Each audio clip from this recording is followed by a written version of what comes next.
This is the read aloud for Chapter 6, Lesson 1, The War for Independence. The two armies face off. In April 1776, colonial leader John Adams predicted, "We shall have a long and bloody war to go through." Few people agreed with him. Each side thought they would win the war quickly. The British planned to crush the colonists by force. Most patriots, Americans who supported independence, believed the British would give up after losing one or two major battles. British advantages. As the war began, the British seemed to have a big advantage. They had the strongest navy in the world. The British also had a well-trained army. They were supported by the wealth of their empire. Great Britain also had more people. More than 8 million people lived in Britain. There were only 2.5 million Americans. The Patriots did not seem to be a match for the British. They had no regular army and a weak navy. American soldiers also lacked experience and weapons for fighting. Much of the Patriot military force was in the form of militia groups. These volunteer soldiers fought only for short periods of time and then returned home. In addition, not all Americans supported the struggle for independence. Some Americans remained loyal to Britain. Others, such as the Quakers, were neutral. They did not take part in the war because they opposed all armed conflict. So they were pacifists. Loyalists in the colonies. At least 1 in 5 Americans was thought to be a loyalist or Tory. The number may have been as high as 1 in 3. These Americans remained loyal to Britain and opposed independence. Some Americans changed sides during the war. Loyalist support also varied from region to region. In general, support for Britain was strongest in the Carolinas and Georgia and weak in New England. Loyalists had reason to support Britain. Some depended on the British for their jobs.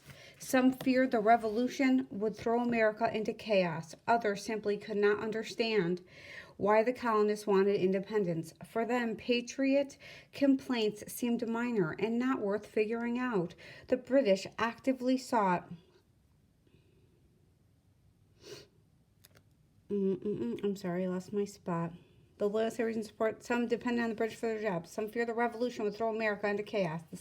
Others simply could not understand why the colonists wanted independence. For them, patriot complaints seemed to be minor and not worth fighting over. The British actively sought the support of African Americans. Virginia's royal governor, Lord Dunmore, promised freedom for those African Americans who joined the British cause. Many men answered to this call. Eventually, some of them ended up free in Canada.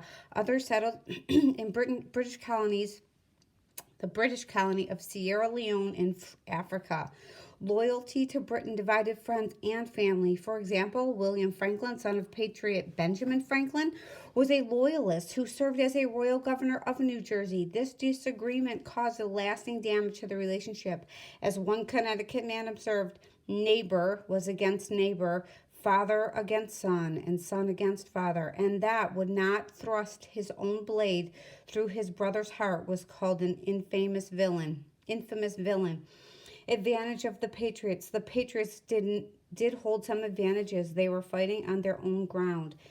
The British, on the other hand, had to fight thousands of miles across the Atlantic Ocean. It took time and money to ship soldiers and supplies.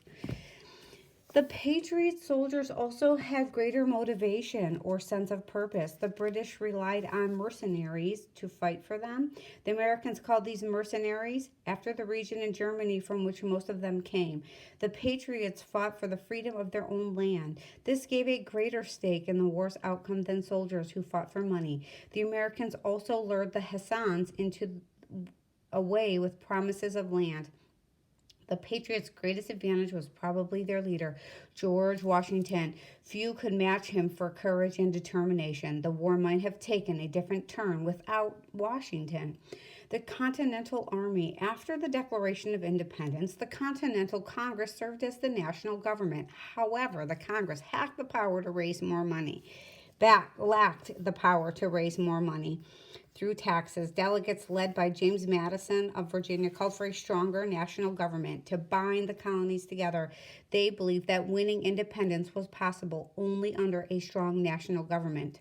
Not every American agreed. They placed great value on liberty and personal freedom. After rejecting the rule of their own Continental Congress, as a result, the American Revolution was in some ways 13 separate wars, with each state fighting for its own interest. This made it hard for the Congress to get soldiers and raise money.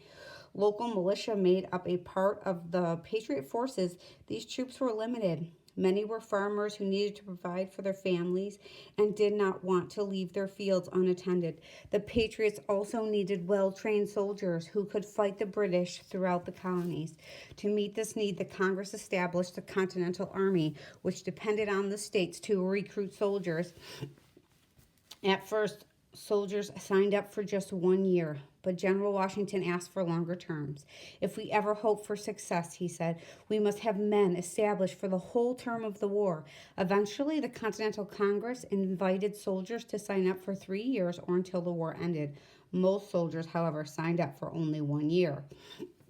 The Continental Army had also had a hard time finding officers, qualified military commanders. Some were young men who were recruited from their ranks. The best officers had experience from previous or earlier wars. Men did all the fighting, with a few exceptions. For example, Margaret Corbin of Pennsylvania went with her husband when he joined the Continental Army.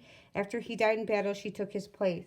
Mary Ludwig Hayes McCully joined her husband in battle as well. The soldiers called her Moll of the Pitcher, or Molly Pitcher, because she carried water pitchers to the soldiers. Legend has it she also took part in combat. On February 12, 1822, Pennsylvania recognized Molly Pitcher's service for granting her an annual payment of $40.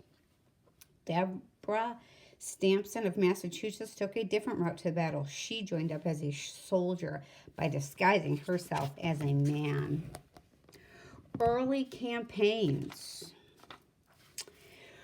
Relatively few soldiers fought in the war's early battles. At Bunker Hill, for example, about 2,200 British soldiers fought 1,200 Americans. The British had not yet won a clear victory. They realized they were going to need more troops. During the summer of 1776, Britain sent out 32,000 troops across the Atlantic to New York. The British commander, General William Howe, hoped the sheer size of his army would convince the Patriots to give up. He was soon disappointed. Patriot defend on Long Island. Only 20,000 soldiers made up the Patriot force under George Washington, yet the Americans were determined to fight the two sides clash and Battle of Long Island in late August 1776. The British badly defeated and outnumbered the Continental Army. One patriot, Nathan Hale, showed his bravery at Long Island. Hale disguised himself as a Dutch schoolteacher and went to spy on British troops. The British caught Hale and hanged him as punishment. According to legend, Hale went to his death saying, "I only regret that I have one life to lose for my country." The Patriots fought hard on Long Island but could not overcome the large and better equipped British army. A British officer wrote that many Patriot soldiers killed on Long Island had not been wearing shoes, socks, or jackets. Also, they are also in great want of blankets, he says, predicting that the rebels would suffer during the winter. After the defeat, Washington retreated from New York, which became a loyalist stronghold. The British chased the Continental Army across New Jersey into Pennsylvania. Satisfied that Washington was beaten, the British let him go. A low point for the Patriots. Washington and his forces had managed to escape the British. As winter approached, however, the Patriots' cause was near collapse. The Continental Army had fewer than 5,000 soldiers. Many had completed their terms. Others had run away. Washington wrote his brother that if new soldiers were not found soon, "I think the game is pretty near up." Yet he remained hopeful that the fight for freedom would succeed. Washington begged the Continental Congress for more troops. He suggested allowing free African Americans to enlist, but many Americans opposed this idea. Early in the war, the Southern colonists had persuaded the Congress not to take this step. Many white people in the South worried about giving guns and training to African Americans. They feared the possibility of revolt among the enslaved population.